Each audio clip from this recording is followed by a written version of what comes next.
And I haven't watched the Larson double, but I hear both are really good. Don't watch the end of the Larson double. Why?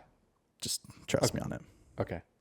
I want to though. I hear it's really good. When like they cut the credits, just end it there. There's a little extra. Just don't watch that part. Well, now I need to go back and watch it. It ends in Phoenix. Oh, Trying to. God, that's brutal. The following is a production of Dirty Mo Media. Hey guys, welcome to Action's Detrimental here on this wonderful Monday morning. Great Monday morning. Almost afternoon. Had to push back a little bit, but we made it. I'm on very little sleep. Very little. I wonder where I'm at today. More than last week. So. I'm going to do a blind guess of 18%. Wow.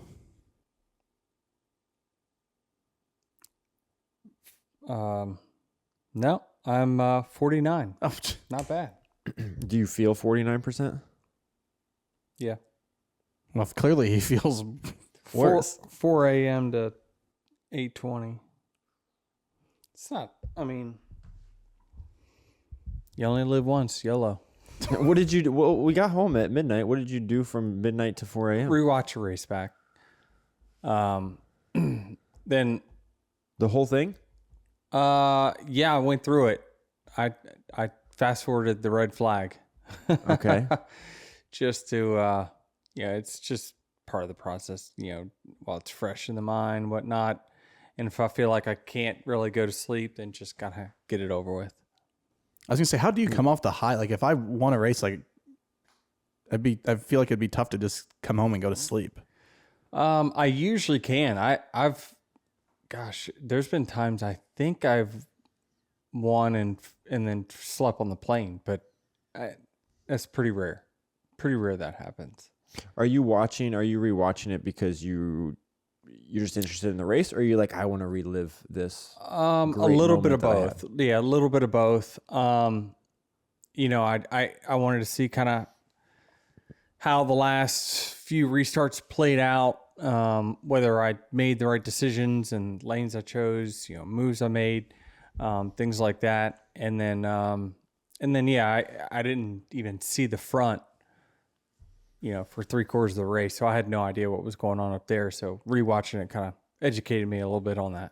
How much do you learn when you rewatch? Because you have no context of what happened up front during the first stage because you're Right in the back. So like, how much do you learn from rewatching it? Or is there anything that you're like, oh wow, I didn't realize that happened? Not really. We under caution, if there is a wreck, usually I'm kind of chicken necking, through the window net, looking at the big screen, kind of see like what would happen, who's involved, things like that. But just wanted to see kind of who was strong at the beginning. It really was, I couldn't really identify like the strong car at the beginning. It seemed like there was a few that were, contenders up front. But yeah, it took a while to get there. We finally did though. Where do you think your car was in the whole field? Do you think you had the best car yesterday once you hit clean air? Do you think you had a top 5 car? Trav, you want to answer? No, you go. Okay. I think it was pretty good. Okay, well, Travis not going to like me, but we lost to 45, we lost to 20, we lost to 9. Right. All looked like race-winning cars at some point during the race. Right. Yeah, it certainly was a factor in that, no doubt. And so, I don't know. I just... all I know is the feel of the race car, right? Speed is whatever. When the feel is right, the speed is there. And certainly on the last run, I had the feel was exactly as I would have hoped at that racetrack. Had I drawn up an ideal, here's what I want my car to do at this point, that point, on the racetrack, it did all those things as it should. You mentioned that you were talking to Ty before the race and saying how, you have 40 something starts here, just significant more experience than other drivers in the field. Do you know that feel that you're going for? Mm-hmm. Or do you just have the feel that you have at the start of the race, and then you just kind of work on it, and now all of a sudden it's like, oh, this is what I was looking for? Like, do you know what the end goal is? Yes. And how to get there? Do I know how to get there? No, that's really kind of what the team does, right? They're the scientists behind all the stuff, right? I'm just the general that says, here's what I need, find what will give me that, so it's truly a team collaborative effort, right? To have cars that you're capable of doing, what we did yesterday. It's there's a lot of people that are involved in it, right? I mean, there's people at the race shop. There's that you'll never see, you'll never know their names, anything, but they, everyone just has a little bit of a role in what happens on Sunday, and when it all comes together, that's when you see kind of the results that we've kind of been on right now. How far off were you in the beginning of the race? Way. I was, hanging on for dear life to run 30th. Just weren't good. We, definitely back there with that dirty air. It was a challenge to say the least. I knew, obviously the closer I get towards the front, my car is going to get better. It's going to get faster, things like that. But to the magnitude, it was, if you're, let's say Nashville, for example, if you're leading the race there versus running 30th, and let's do apples to apples here, let's call it 3 laps after a restart. The difference in time between, the speeds that you're running at Nashville is like maybe a second or so between, and that's probably a bigger gap than what it actually is. Michigan, it can be 2 seconds. Pocono will be the exact same way. The car out front will run miles faster than the car in 10th. Like, just because the air means that much to the race car. So Michigan, man, back there it was a handful. It really was. And certainly when we practice, our cars aren't set up, we don't say, okay, well, we're going to start in the back, so we got to make sure we do this or that. You just hope that you can band-aid the thing enough to get to the front and then let it eat from there. So, it was a steady climb, but honestly, there was one pit stop where, Chris and the team just did a really good adjustment, got me to where I was comfortable. And then it took a while. I know it probably looked like on a position basis, like I still wasn't moving, but I knew right away. I was like, okay, we're good now. It's just how much time we got left. You know what I mean? So at that point, it's just a race against time and strategy of whether you can get there or not. When you're running in the back and your car is handling so poorly, are the adjustments that you have to make to get it better for that track position the same adjustments that are going to make it good when you get towards the front? Or do you kind of have to like go over here to get back to here, right? Like, I got to run better in this 15th place traffic before I can adjust my car to take off in clean air. Yes, you certainly need something different in traffic than what you do when it's in clean air. So sometimes what you'll have to do is you'll have to undo some changes that you made once you get further up towards the front. Obviously, these cars, when they have all the downforce, they turn a lot better. They have more grip, and so it's certainly, it's to run back there. You certainly need something different out of your race car, is balance wise, and that's the same for all divisions, series, tracks that are on our schedule. Nice little trophy here. It is, and I got to. I appreciate the Firekeepers Casino folks. They had me out on Saturday, signed some autographs for some VIPs and to the general public there. So I did a 2-hour autograph session in Michigan on Saturday at their casino, and then went to their suite on race day, which was boy, I mean, talk about a jackpot for them. I'm the defending race winner. I won last week, and then I went again on Sunday. It was like we had a personal service deal with them. Credits played 11. Hey. Was that always like that? I don't know. I assume they put a sticker on there after you won. Because, like, I assume that it wouldn't say. I don't think so, Trav. Wow. Oh, is this the signs? Charlie would say the signs. You're gonna need a bigger table because these trophies you've been bringing home lately are pretty big. I know. That's a great problem to have. Like, it's not God, like- I love filling up that thing. Like Kansas is this little like paperweight, and you got these massive trophies. I love the big ones. When did you know on Sunday? Okay, I'm in this race and I've got a shot. So I think the defining moment of our race was the end of stage 2. We came in, took 4 tires. This was right after the wreck. When we spun out, all right, come in, take 4 tires. We made I looked, it was about a 20 lap run, and we went from 25th to 8th. That was the key. That was the whole race for us right there. I mean, I don't know if it was the whole race, but it was a big factor in now being part of the picture for stage 3. And it's funny is because towards the end of there, Jared's like, he's gonna get P7. I'm like, there's no way he gets to P7. I wondered, Travis, We were watching the race. That was probably the more than likely when the competition was like, there's a car back in 10th that is hauling ass. Yeah. That we were rolling. I said, Trav, they must not be showing Denny on TV. They weren't a lot. And then like I put on the second TV your onboard camera on HBO, but problem is that's like a lap behind, and so it's just kind of hard to monitor both.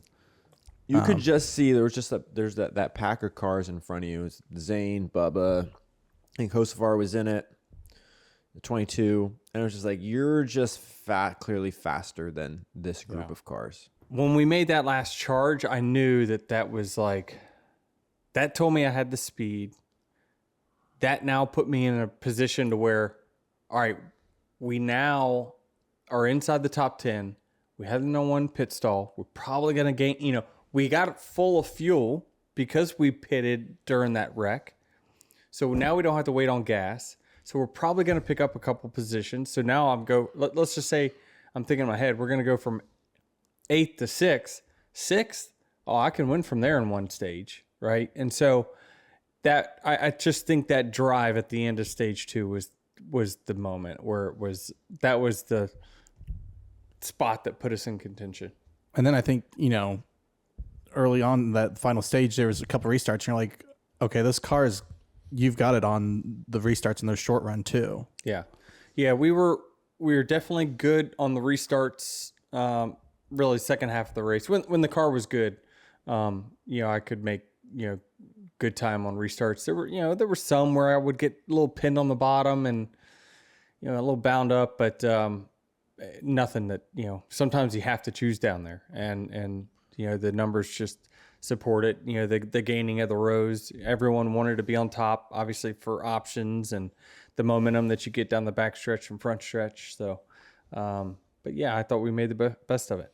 The key moment was obviously a key moment in the race was obviously the 9 and the 20 wreck, but the pit stop before that was that the key moment or the big wreck on the restart, like the Hocevar one? I think they both were massive moments for you. Cause I mean, I don't know how you spun out and didn't do hit anything. I knew so I could see when I was spun backwards, I was about to back into the wall. And so I turned the car the other way to just spin in front of traffic. Cause I figured that wall can't move. The cars that are coming at me had the ability to move. So my best option was to swerve where the cars were coming and then hope that everyone made evasive moves, which they did. One of them was Austin Dillon, who swerved to miss me, and then here's Reddick coming across the track. Yeah, Denny Bro's curse. No, that's not on us. That's not on the Denny Bros. The Denny Bros put a fast car out there on Sunday. It was good. Yep. I don't know. Was that Reddick's first DNF of the season, and the only Yes, it was. and the only race he was carrying the Denny Bros on his name rail? I wonder. What do we have to do to find? Well, I wonder if it knocked the Buckeye I put on the car off. You didn't put one on there. What do we got to do to get the name rail? Is there any chance? Or they got to reuse that part? Well, we know Rambo's an avid listener. Maybe he'll get that for you. Rambo. What's your pitch right now, Yeah, Trev? I mean, you got to offer him something. Call me Rambo. All right, we'll talk. Okay. What do you make of that restart wreck? I mean, you had a front seat to Hocevar, but Dale mentioned it could have been up front. Are we talking about the host bar one? Yeah. Yeah. I mean, And we heard your radio too. I just was not shocked. I mean, I was starting right behind him. I knew what he was going to do. I didn't know he was going to make contact that early. They mentioned that I heard him mention that the lane checked up. I'll have to look at that. I didn't see anyone really checking up. Did the inside lane get a great restart? No, but I don't think anyone was checking up. Everyone, from my standpoint, appeared to be in the gas, wide open. I thought Carson was just trying to get a run and go 3 wide bottom and misjudged, is what I thought originally in the moment. Now, it could have been because the inside line was there's a couple things, right? He knows he can't pull out to the start-finish line. So he is trying to time a run to stick the 42 3 wide and pull out as soon as he can. So I think he had it, in his mind. He was going to do that, and he knew he had to wait till after the start-finish line. So he didn't want to break momentum. So when he got to the start-finish line, he hangs a left, but the road's not going fast enough. Like, you have to check up. Like, if your line checks up, you have to check up with it. Like, it's not just, oh, sorry, you guys checked up. I'm choosing not to. Like, that's you didn't really give, I think, the guys in front of you much of a chance in that scenario. I just sent his onboard to our group chat or group text. Yeah, I mean, I saw it. He says he was trying to go left, and I know he's trying to go left, but like when the cars are not going the speed that you expect them to go, you have to match that a little bit. And I just think that he was not willing to break his momentum, and I think he was willing to say whatever happens, happens. That's my opinion. Well, fortunately for you, you didn't get any damage. Well, yeah, I was weird because I slowed up and I looked, and even in my rear view, the 7 checked up, but then it was like he gassed it and ran into the back of me and spun me out. I couldn't figure out from Daniel. I was like, oh, he just must have been late to the brakes. And I looked. I was like, no, he was on the brakes. And then he wasn't. Do you see that? Yeah.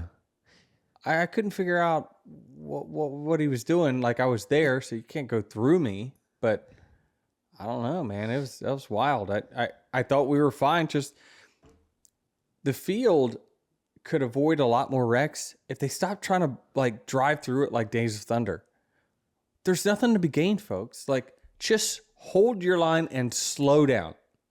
You'll miss more wrecks by doing that than saying, oh, I'm going to hit this gap. Or I'm going to try to speed up and turn left before he gets. No, just slow down. That's all you have to do. Slow down. You're not gaining anything. So just chill.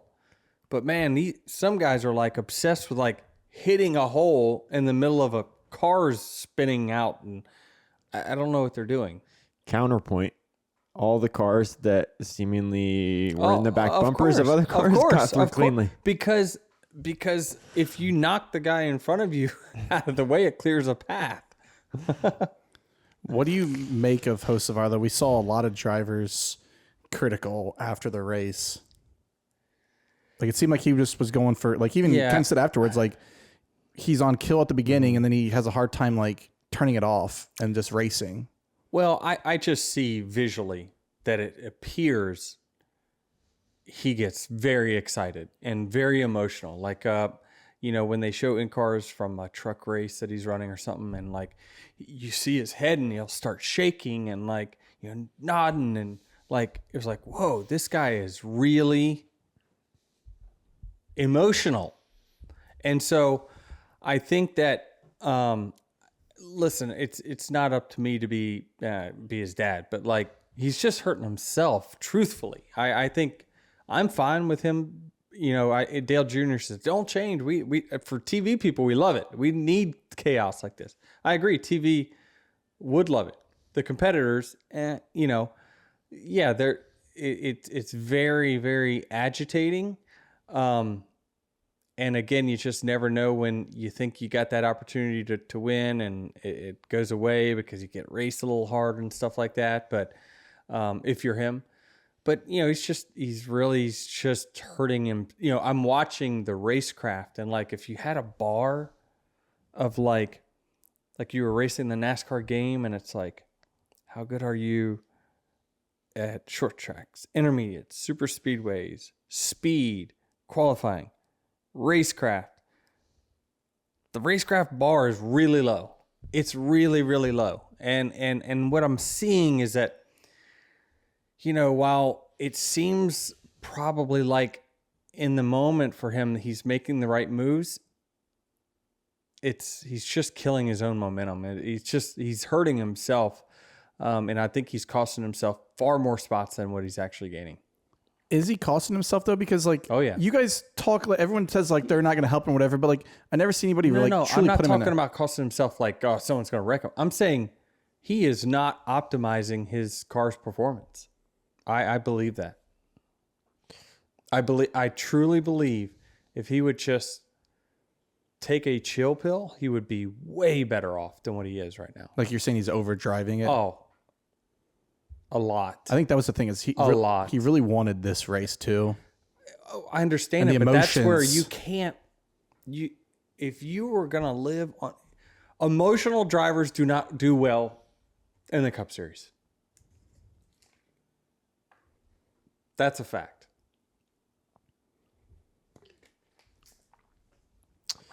But to my point though, so that makes sense. But like, all these drivers saying like, not help him, or like, you're gonna race harder when you're around him, but aren't you doing that anyway? So like, until someone actually does something, like, I feel like you guys are talking a big game.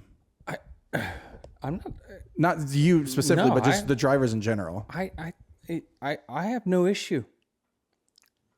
I have no issue because he's only hurting himself. Now, he hasn't run into me directly yet, right? If that happens, then we'll deal with that. It always works itself out in the wash, especially with me. But I got no problems. I'm not going to interrupt the competition while they're making mistakes. All right. Well, still speaking of Hocevar, because it transitioned to this next topic. Well, the only other Hocevar blip on your radio was right before that Elliott Bell incident. He shoved it in there, or went 3 wide with you and Larson. Man, that was the one where I was like, man, come on. Like, there's a corner, right? If, some of the moves, and SVG did it a couple times last week at Nashville, Hocevar is, doing it quite a bit.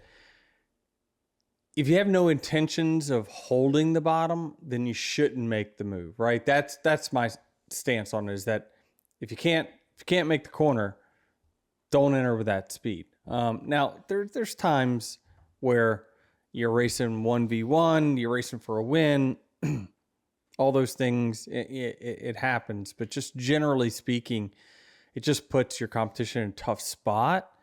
And then in exchange, what you do is you're going to get put in tough spots, right? People will not be too shy about sticking you in a really tough spot on a restart when you're struggling and you're on 2 tires and you need a break and things like that. But Yeah, that one was a close one for me because Larson got a bad run off the backstretch or off turn 2. I went 3 wide, I tried to beat him to the bottom into turn 3, and then the 77 came from way back and jammed in there. And so first I didn't want to get crashed. So I'm in the 5's door, and then boom, that 9 and 20 wreck, and was like, holy cow, man. That was just, that was, for my seat, that's about as hard as you can hit. Yeah. Yeah. Did you see Larson's onboard from that wreck I did. with Bell's window? Did his windshield crack or something? Who? Maybe Larson? on the right side. No, No, because it took off his it took off the antenna, and that's what killed the camera. Oh, I thought there was a piece of debris that went through his. No, it was just the window come flying and it hit his antenna. Okay. I got you. It didn't hit the window. So did he have car damage from that wreck? A little bit on the roof, but nothing. Okay. Huh. I mean, it could have been. But enough of an impact that he knew I was just impacted with something, right? It clearly didn't just clip the antenna. Yeah, you can feel stuff like that. Yeah. Yeah, massive impact. And unfortunately Bell gets the worst of it here, right? Because he's the And it was so unique and odd, because usually in that position where the 9 was at, usually that's a tight position and not a loose position aerodynamically with these cars. And so there is a bump over there in 3 and 4. Maybe he hit that bump and it upset the race car. But that was wild. We usually don't see someone really getting loose under someone in these next gen cars. So that was just an odd wreck. And then, boy, if you're Bell, how surprised are you, right? Mm-hmm. You look at the in-car, it's just out of nowhere. And there's zero time to react, right? So, man. I imagine it's even difficult to get your hands off the wheel right before you make impact with the wall. And that's where most of the damage can get done. If you don't get that's why you see when drivers know they're going to hit the wall, they usually tuck their arms in. People used to make fun of Danica Patrick for doing that, but it's the smartest thing you can do. Because when the tires hit whatever they hit, and your hands, how you usually hold the wheel, your thumbs are in there. That wheel has no mercy. It's going to spin one way or another, and those spokes on those wheels will absolutely just kill a hand. So, you got to think that there's just no time to react. And I certainly wouldn't have been able to react in the amount of time that Bell got hit in the door and then hit in the wall.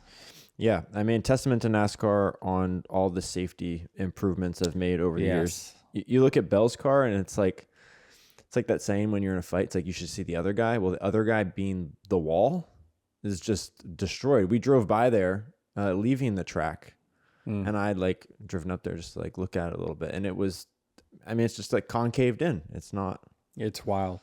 It is absolutely wild. And so, you got to give props to NASCAR and I've always felt so blessed to get in the sport when I did, right? It was right after the Hans and the safer barriers and things like that. And,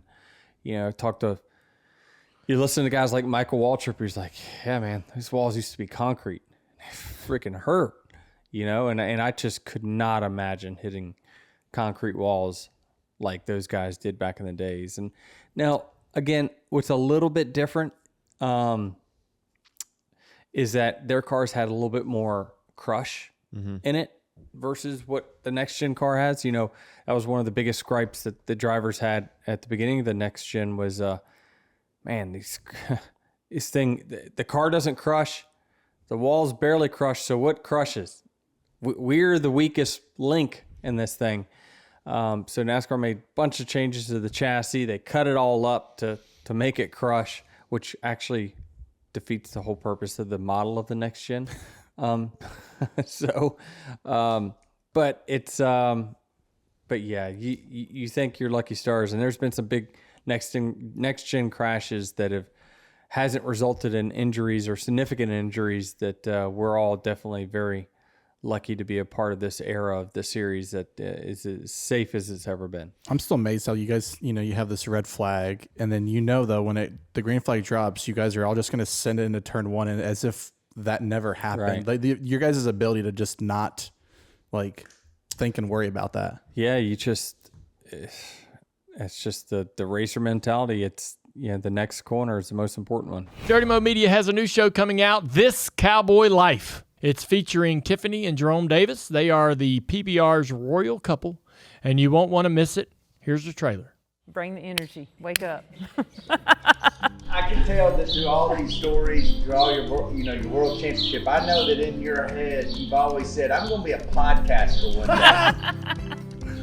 I hope that at the end of the day that it'll bring somebody that hasn't really been around this life that we live, and it brings them to a whole new world. And somebody will say, dang, maybe them Cowboys ain't so bad after all. I think if you can bring some smiles. I love to hear Jerome's stories and just how he carries himself. So I'm all about if people can get a grin out of it, if they can smile a little bit. What's it going to be like, Jerome, to have Tiffany as a co-host to a podcast? Whoa, man. See this gift of gab I have, maybe it'll come in a little handy on this deal. If I can keep Tiffany quiet every now and then so she'll let me talk, we'll be in good shape. The only bad thing is I'm going to have to hear your stories that I've heard 100 million times. I'm going to have to hear them another time. And they just get better every time. Yeah, they do get a little more added into them every time. I don't know why she puts up with me and why she I don't helps either, living sometimes. this life that we go through, but she does, and she's awesome. It's March 14th, 1998. From when they open the gate to when you get hit, what do you remember from that? The bull I had that night was Knockabout John, and I'd been on him before, and he had hit me in the face in Vegas one time. So I knew that I had to really stay over the front end and try not to let him hit me in the face. As it worked that night, he got me rocked back and hit me in the face and knocked me out. And when he did, I dove in the ground and broke my neck. Went from being at the top of my game to the worst part of my life, all happened within a gate opening at a bull riding. I was mad at God because I was like, why did you do this to Jerome? He's a good guy. You needed him on your team out here. We were supposed to be getting married in May. Right after I got hurt, I was at the hospital, and I told Tiff, I said, I don't think this is going to work. We need to regroup. This is not the trail you need to be going down. And if she would have left that day, I wouldn't have blamed her. You know what I mean? And I never would have said a bad word about her. I never gave thought about leaving. That wasn't an option because I still had Jerome. I couldn't talk her into it, so I was kind of glad she hung around, I'll be honest. I lived through it, and it just made me tougher, and I was able to make a pretty good living at the sport. It's been good to me. When I look around and see, everything that's here today, it all comes from the love of the sport. I mean, everything I wanted to do had to do with being a cowboy. What is going on with the birds over there? You just messed this whole shot. I'm going to redo it, but the birds messed the whole shot up, not me. I thought we was getting ready to get attacked. You're like that dog that I thought the birds was coming after us. There was so many of them. just stay focused.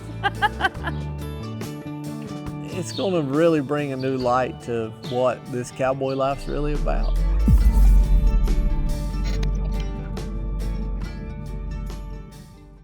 I think the stat that I thought was crazy to heard is this is your 50th race with Gale and your 9th win.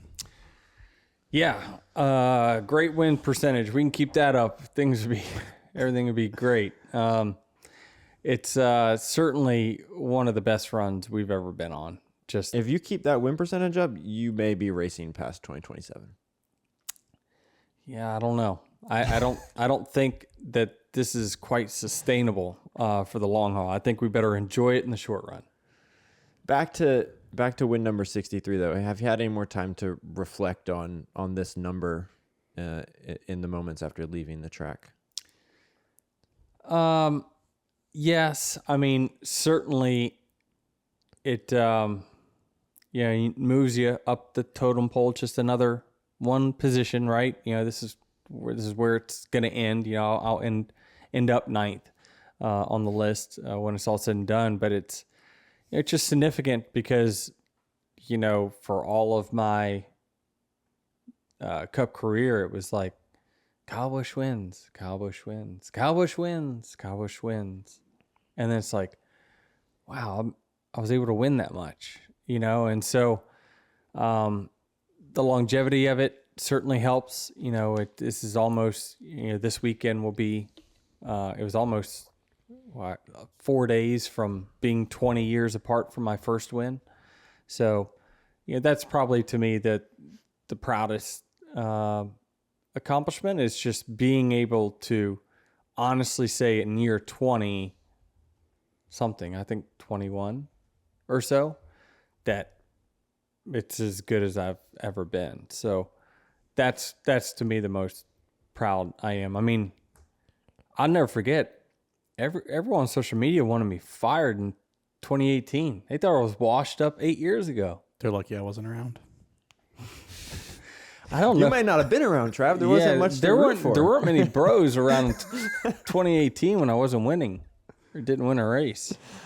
Yeah.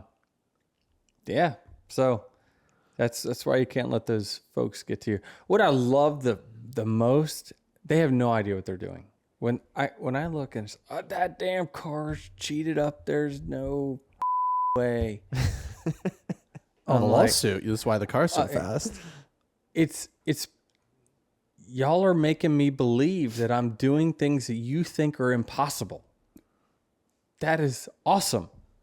And it's making me more confident.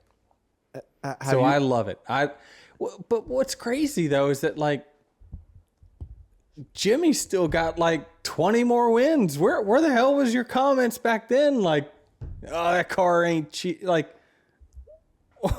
there's 8 more guys on the list that have more wins. Was there cheated up all the time? I don't know. When it was much easier to. I think they've got fatigue. I get it. I totally get it. But just looking back on the last 5 weeks, right? Texas, you finished second to Elliott. You had a chance to win that. You had a chance to win that one. Then we go to a road course, might as well have been an off week. And then Coke 600. Should have won. If they hold the caution for 3 more seconds, you probably win that in the rain delay. Be 3 in a row. Right. All-Star race. Forgot that one. Actually, 4 in a row. 4 in a row. All-Star race. All-Star. Nashville. And heck, Pocono next week. You know what's on I don't know what to tell you, bud. You know what's on the line next week if you win? What's that? Do you remember our agreement? Nope. Denny Bro sticker goes on my car. Oh. No, I thought if we win this week. No, it was to win 3 in a row. Check the tape. If I could be wrong. I don't think so. I think if we won this weekend, I thought it was 3 in a row. Jared Nico and him are recording. If it was recorded, then the tape. We need there. to roll the tape on that. I think if I won this weekend, I think it was. I don't think it was 3 in a row. I thought it was 3 in a row. Be prepared. Clean the Kia. But back to your 63, and you keep talking about the next spot is Dale Sr. at 76, but it's like if you just not enough time. Okay, but why worry about 76 and not make the goal 70? Like you keep talking about 76, like yeah, you can still get higher up. I mean, God dang, that seems like such a far-fetched number, but I get it. Not the way things are going. I don't know. This has gotta end at some point. Does it? Nope. Yeah, I think he's hedging. Maybe I just get better. I think the thing is though is you are a little like superstitious in that you don't want to jinx yourself because you kept saying you can't catch Reddick, but people can catch you, and that's what it is. That's exactly it, Travis. I like to underpromise and overdeliver.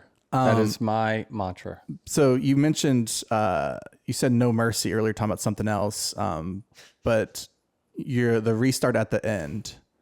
What's going through your mind there where you have Suarez and Hocevar? Yeah, Restart Merchant. Huh? Or restart Merchant. Me? Yeah, these last I know. 1.5 weeks. I know. Yeah, feels good. I'll be honest with you, it feels real good. So what I'm thinking is, if you look, I go into turn 3. On the high side, I got someone to my bottom, maybe Byron, Yeah, right? Byron. He's taking up the bottom. The leaders are side by side entering turn 3. I knew these guys were going to stay side by side. So what I tried to do is you got to think corners ahead, straightaways ahead, especially on tracks like this. So I just wanted to back up my entry. I thought that if I got a good run off, I could clear the 24.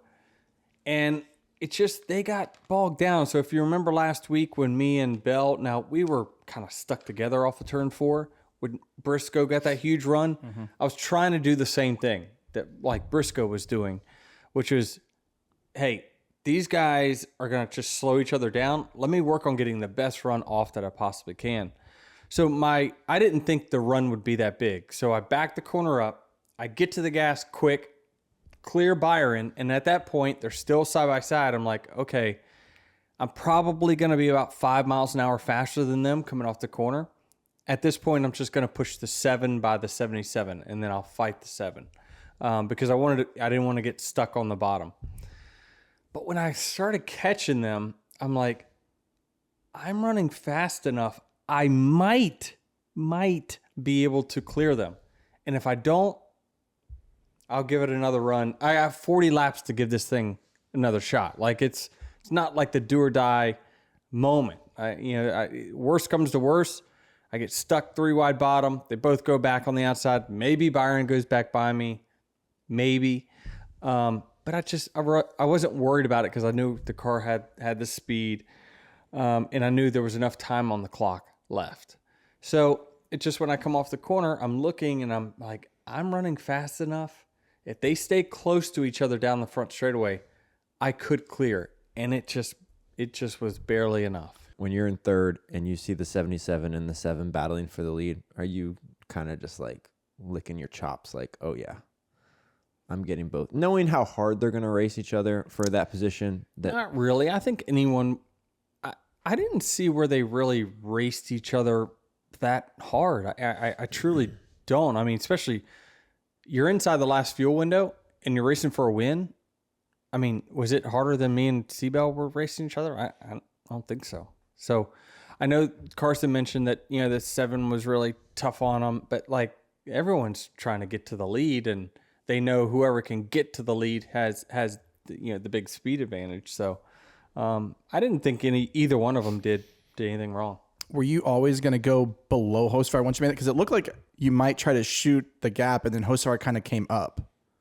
Or is that just as natural? I thought if there was one chance of wrecking, and that was trying to go in the middle of those two guys. I was not going to go middle. Because it looked like it just from the vantage point, and then you just went below. I wanted to push Daniel, but I realized pretty quickly my run is so big, I have a chance here if I just make the move. And so I just thought it was worth the risk, and obviously it was just enough to clear. And then as soon as I went into turn 1 and went through that corner, I knew, oh boy, they're in trouble. I think TV said it too when I watched. You're like, oh boy. So it's just we're out front into these races. We were fast. Well, TV, I think they were wondering what your car would do on the long run because they haven't seen it. But then Dale starts reading off the times, and it's like nobody's even close to you on lap times. Yeah, and again, I mentioned about Pocono that the leader has a tremendous advantage at this racetrack, just like at Pocono. The difference in Pocono is there's only one lane, so the advantage of the leader is far magnified at Pocono than what it is at Michigan. So at that point, all I'm trying to do is get a big enough gap. So if you look, I took the lead, then I'm like, I just hold that lead for a minute. And I just thought, my car's good. If I let him think he can get there, he don't need to have that kind of confidence. Just pull out, and sometimes the competition will just wave the flag saying, I ain't getting there. There's no way. And so you just, it's a mental game of once you stretch out, the guy who then gets to second's like, all right, I need to just hold second because I can't catch that one. You know what I mean? So there's just that's part of it. And I wanted to take advantage of that. Plus you're getting out, you're not giving them a draft anymore if you pull away. So there's lots of different reasons for it. What else? What else from Michigan? What else did you take away from midnight to 4 a.m.?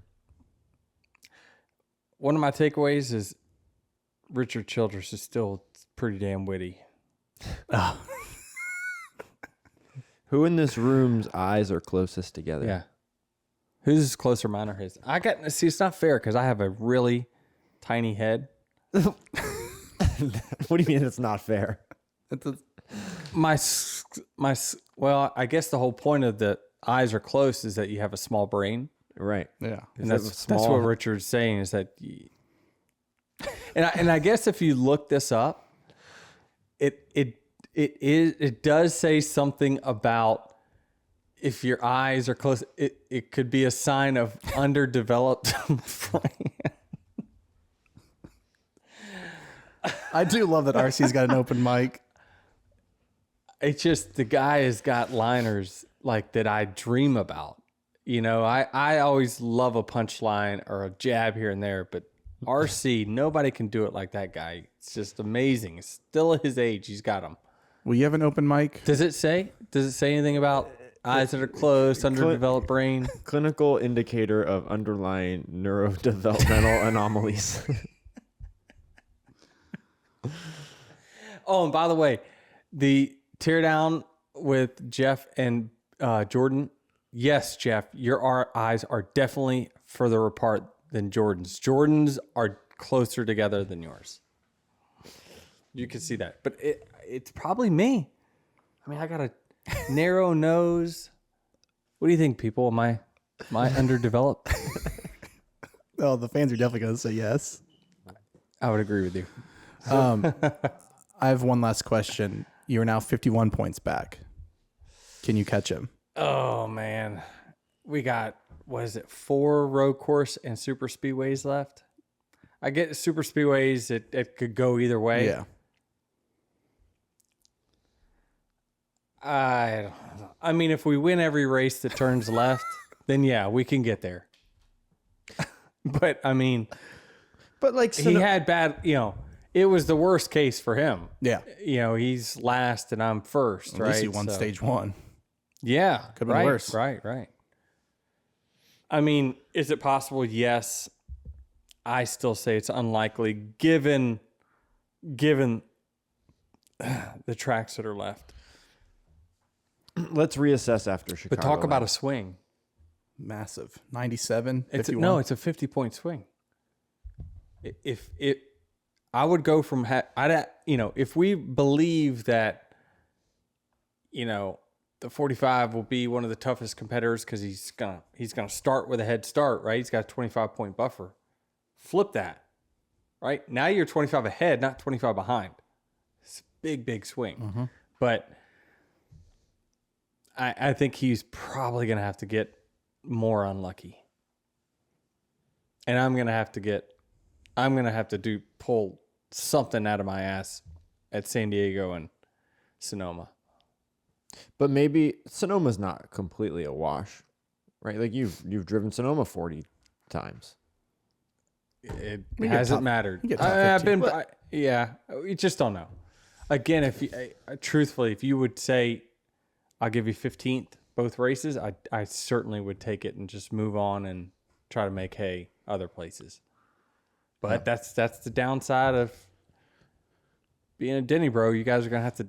You just have to take a few weeks off. Yeah. Speaking of the Denny Bros, do we want to mention what we're working on here for Richmond? Oh yeah. You booked that campsite yet? Not yet. Richmond people listen to this. Richmond people, You need a couple campsites. Yeah, we need the folks. We need Lori, track president at Richmond, to get us a couple campsites In the fan area. Yeah, we want to be in the heart of it. Absolutely, and we'll get the RV, all that. I don't be thinking you're gonna be in, a Prevost nice motorhome. Well, right? that's fine. We're talking about you're going to be living in the elements. That's fine. I might even shut the hot water off. But what we're thinking is that the Denny Bros should have a campsite at Richmond. Yes. And Jared should shoot the content. Just see what we got. Have the people. Ronnie, and Scotty. Yeah. Alex. You know what Yes. what? I got an idea. Charlie. I got an idea. What? Okay. Travis has a table set up with the guy with the coffee Debate mug me? says Denny is the greatest. What does he say? Prove me wrong. And people can come up and have a one-on-one debate with Trav. I'm here for it. Oh, that would be so good. So good. So, I'm on it. Lori, if you can make that happen, get us a campsite. A couple campsites. We need a little compound, and I want to set. We need a compound. If I'm staying there, I need Jared has to stay there tent too. space. I told Jared he had to stay there. If he's going to be, you can't just shoot content when it's convenient for you in the middle of the day. No. The nights where the things are going to get exciting. Yeah. I just need an adjacent tent space because That's the thing is he you loves sleep camping. in a tent in the middle of a desert. Right, I got no problems with that. I just want it not in the same RV as when it's 3 a.m. You want your own RV? No, tent spot. I want to set up my tent next to their RV. Oh, you want to have a tent? Yes. Oh, hell yes. Done. I want my own room. I don't want to be bunking with Trav and Ronnie and Scotty. That's my only request. Oh, it's going to be awesome. We got to make it happen. Corey Heim, he wins the truck race. Rather exciting. Caden Honeycutt made a strong run that last couple laps, but that was a fun race to watch. It's just like if I had a truck race that I think I might sign up for, it would be like Michigan because it just really looks fun and really momentum based and drafting and when do you pull out a line and make the move when you think you can clear. It's pretty much dominated by Seabell, Hocevar. They were working together for a while, trying to pull away from the pack. It looked like, along with Corey and Seabell and Lane Riggs. He was really fast again as well. So exciting truck race. Corey Heim wins another one. Get thicker skin, Caden Honeycutt. That's what he says. I didn't hear what Caden. So I must not have heard what Caden said. He must have said it in the media scrum, not on TV. Because I didn't hear anything that Caden said on TV that would have made me think he was mad at Corey. But I think he must have said it during the scrum when they were digging into journalists were digging in there like, do you think that's okay? They find a way to get you to say what they really want you to say. And so he must have said something. And then what do those media members do? They run right to Corey and says, he said this. What do we think about that? That's journalism 101. You know right who'd there. be a really good media member? Charlie. Oh, no doubt. The puppet master. He'd be an amazing. Yeah, because he'll go to one person and say, you know what this guy said about you? Yeah, he started the whole 45 thing. I know. He acts like he's, just an observer. Oh, no. He knows how to stoke both fires. Yes. And then get the fires to fight each other. And then he backs out. Yeah. Oh, I'm just watching, guys. Just watching. San Diego on Friday, June 19th. Check out Dirty Mo Live presented by the U.S. Navy at the NASCAR Experience Stage, 10:45 a.m. local time. Ryan Blaney is headlining. Ryan Blaney, he's a TV frontman and on Prime. You used to watch the NASCAR thing? I haven't watched it yet. I haven't watched that, and I haven't watched the Larson double, but I hear both are really good. So Don't watch the end of the Larson double. Why? Just trust me on it. Okay. I want to though. I hear it's really good. When like they cut the credits, just end it there. There's a little extra. Just don't watch that part. Well, now I need to go back and watch it. It ends in Phoenix. Oh, Trying to. God, that's brutal. Hey, Ryan Blaney is headlining. It's going to be awesome. And on Saturday, June 20th, the Dale Jr. Download presented by Arby's and the U.S. Navy will be live from NASCAR Victory Lane Stage, 5:30 p.m. local. 2 shows, 1 weekend, San Diego. Get there or check it out from home on Dirty Mo's YouTube channel and wherever you get your podcasts. On to Pocono. Yep. On to Pocono. Review here from Get Motivated 1994. Congrats on the win. So Dale Jr. is going to double the purse, right? You know, actually, I had a interesting, not interesting, but I had a message with O'Donnell after Nashville, and I'm like, it would be cool to offer like 10 extra points. If you start last, I'm wondering, would you? No owner would ever say yes to their driver doing it. I You don't think? For 10 extra points? Would you let one of your drivers do it? I guess here's what you're thinking, though. Man, I'm going to lose that in the stages alone. Yeah. You have to make it more. Right. You would have to make it a little more. Yeah. I mean, it's already 15, right? More than it was last year. Yeah. I would say if you... I think it just depends on the track. Like what we're talking about, folks, I know is that like offering the pole sitter or maybe the front row. Yeah. First 2 cars, offer them every week. Hey, if you choose to go the rear, put on a show for us. You win this race. It's a bonus and something of some sort. And if it's not monetary, then it's points. And then that would be a interesting storyline to follow throughout the entire race of the march back. What if they were chase points?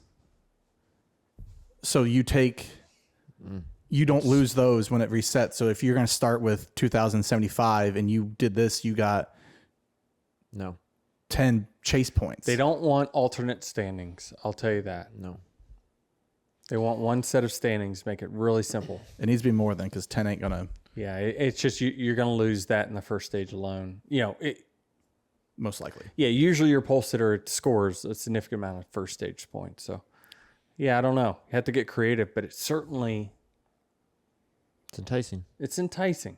It is enticing. How about this week? We just start up. And it ain't as easy as it looks, people. But when you have a car as illegal and cheated up as mine, it's so easy. Let's leave them with that. We'll see you next week.